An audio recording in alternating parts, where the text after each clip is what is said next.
Hello everybody, it's BlackLightOni with a special sort of episode of the Laggin Out podcast.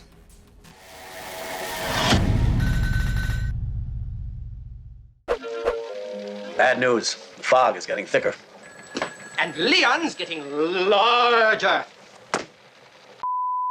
As you can see, I am by my lonesome.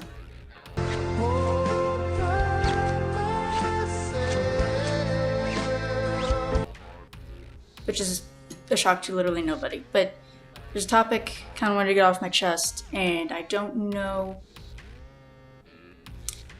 really know how to share it with everyone, which sounds really selfish and probably is, but wanted to put my thoughts out there because it's kind of been coming and going, and it's come back up again, and it probably will stay coming and going forever.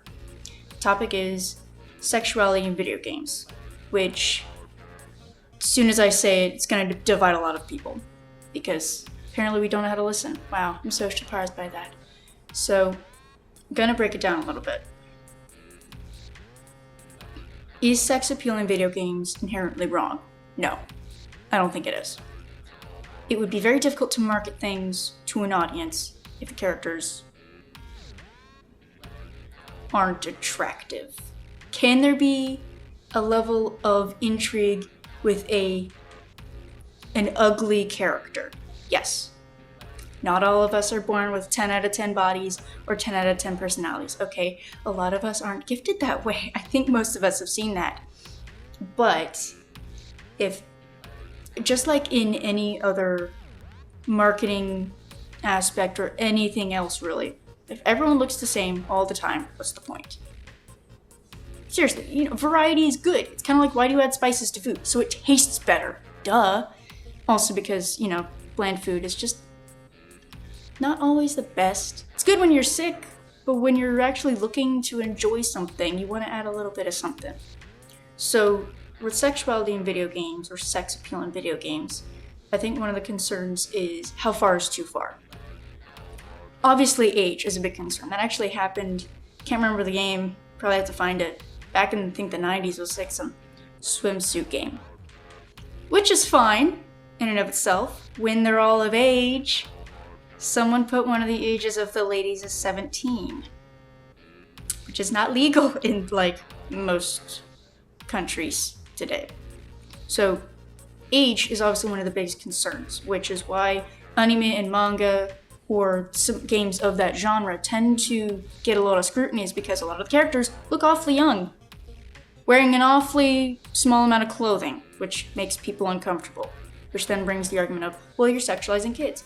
No, the kids aren't being sexualized as kids. It's the fact that people keep putting kids in situations where they should not have to be in, which is why you have characters that are seen in anime and manga, such as Dance of the Vampire Bund, that kind of makes people uncomfortable because she looks 12. But apparently she's like a 1,000-year-old vampire who looks 12. Kind of makes people a little concerned. But then you also have jiggle physics.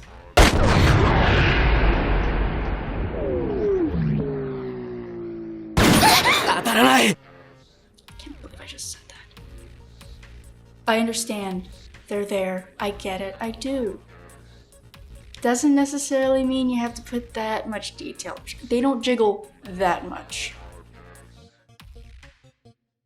Do they jiggle? Yes. To the point of looking like they're just made of water?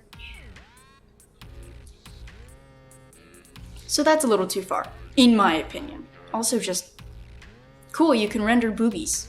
Can you render anything else, like really cool weapons? Oh wait, hang on, can you finish the game? Sell me a finished game, please. Please. Back to characters where I think sex appeal was used effectively. You got characters and this is by no means a complete list. You have Bayonetta, obviously. Icon of icons. I love her. She's so cool. Then you also have Alucard. Vampire. But, he's not a lady, but people still think he is quite attractive. Why? Well, it's probably the jawline, the hair, his eyes, the dark and brooding, has daddy issues. Probably attracts a lot of people. But it also was marketable. But it wasn't like he necessarily had to be naked in all the scenes. And when Bayonetta was naked, it was telling a story. It was literally her just being herself. It helped to show her personality. It helped to show how she felt without saying how she felt. The actions did the storytelling, which is incredibly important. And I think video games that are made by indie developers understand that, but ones with the big titles have lost the plot. You have characters like Lara Croft and Samus Aran who, although yes, were women, yes, there's a level of sensuality to it. They weren't originally sex appeal characters, they were just cool female characters. And in a way, that kind of is what made them attractive. It is what gamers found sexy about them. And then, of course, they kind of, they made some of the outfits, but they also tried to do it as a part of the story. Whether it was Samus's suit without the armor, whether it was Lara Croft in the movies when you have her played by Angelina Jolie, wearing very extravagant gowns, very form-fitted, or just her, wearing the unitards. Let's be honest, are pretty cool. That was part of the storytelling. It wasn't just her being sexy, it was her being herself, which is what people found sexy. You have characters like Voldo, who is kind of made to be a parody. Okay, he looks like he just came out of a BDSM dungeon. Kind of has a story like one too, which is kind of sad. But anyways, he's literally supposed to be a parody of that. Quite successful in my opinion. But, I mean, it's not like you won't be hearing a lot of people going, I'd tap that. Most people probably going, he's a great character to button mash with.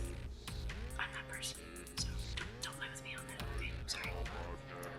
Then you've got characters like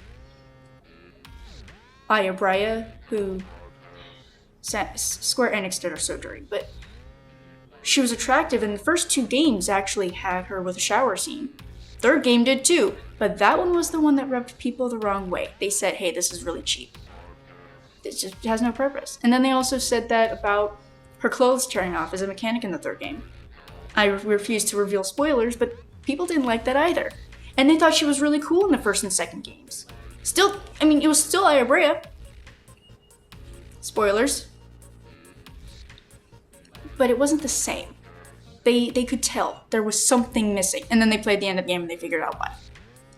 So it's not just about that. Look at Chun-Li. Chun-Li's gone through several designs because, Street Fighter's been around for a while. My favorite isn't because she's the most attractive, but it's because it's the most logical for her fighting style, which makes her more attractive.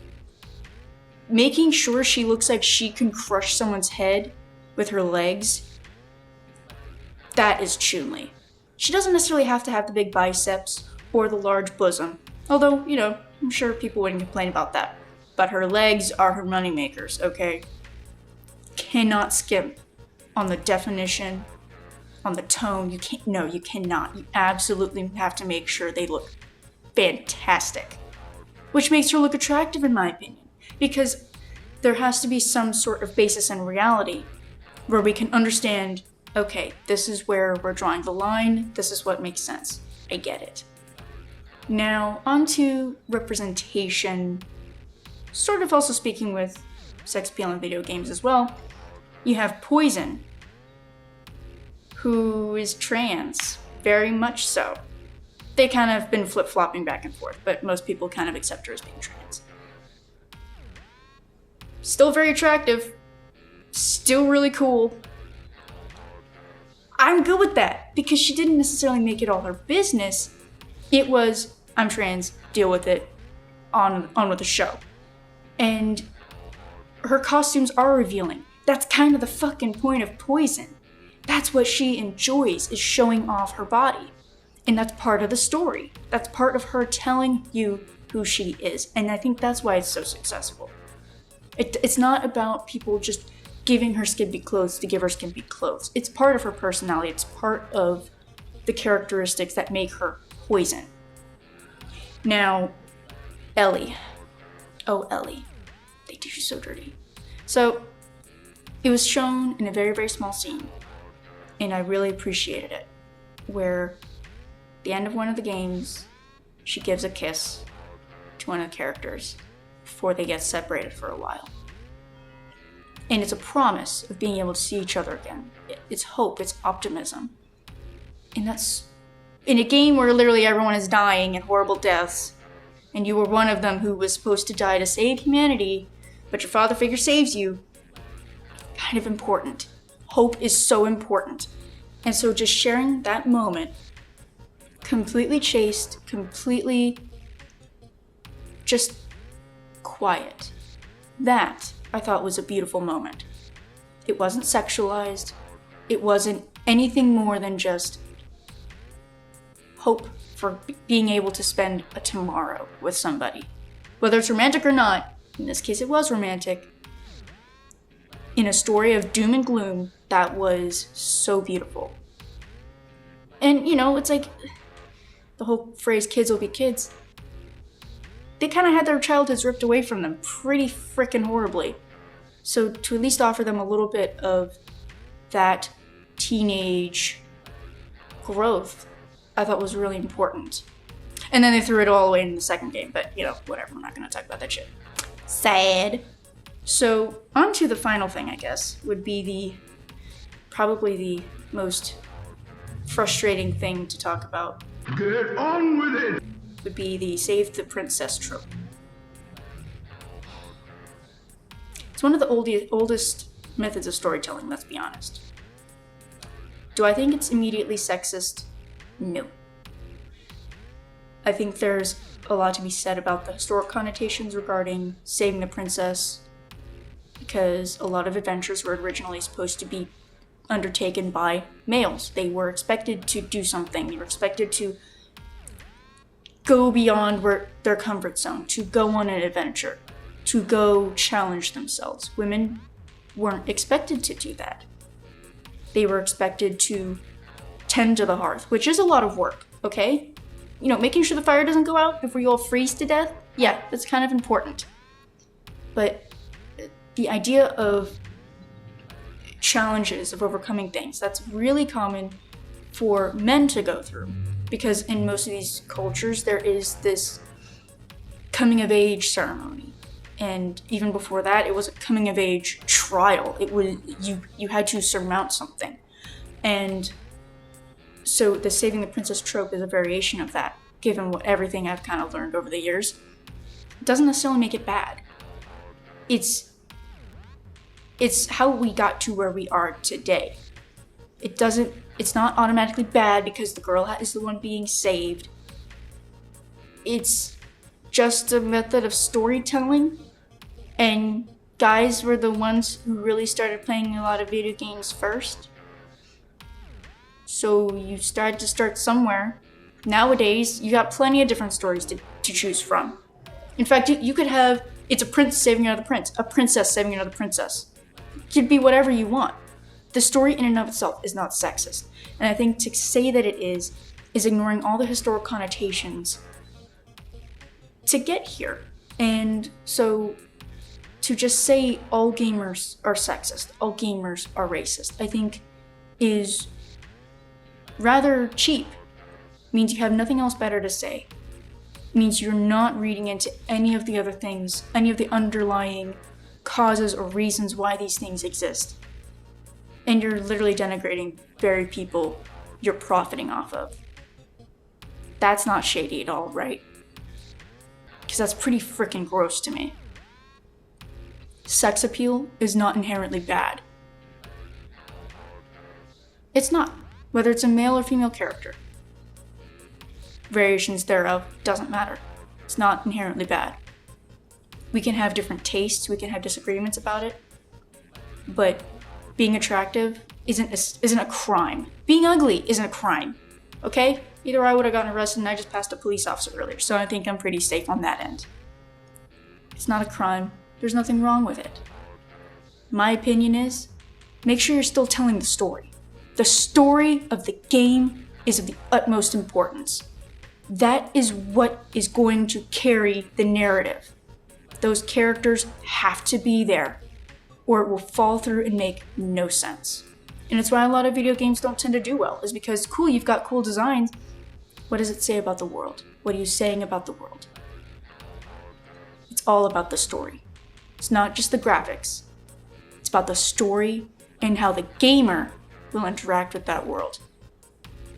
So, that's all I have to really say. Might come back to this, I don't know. Hope it didn't bore you guys too much, but love to hear what you have to say in the comments down below, or join our Discord. Come hang out with us on Twitch or something. You'll find us eventually. So, on behalf of Laggin Out, this has been BlackLightOni, having a video essay on nothing. Until next time.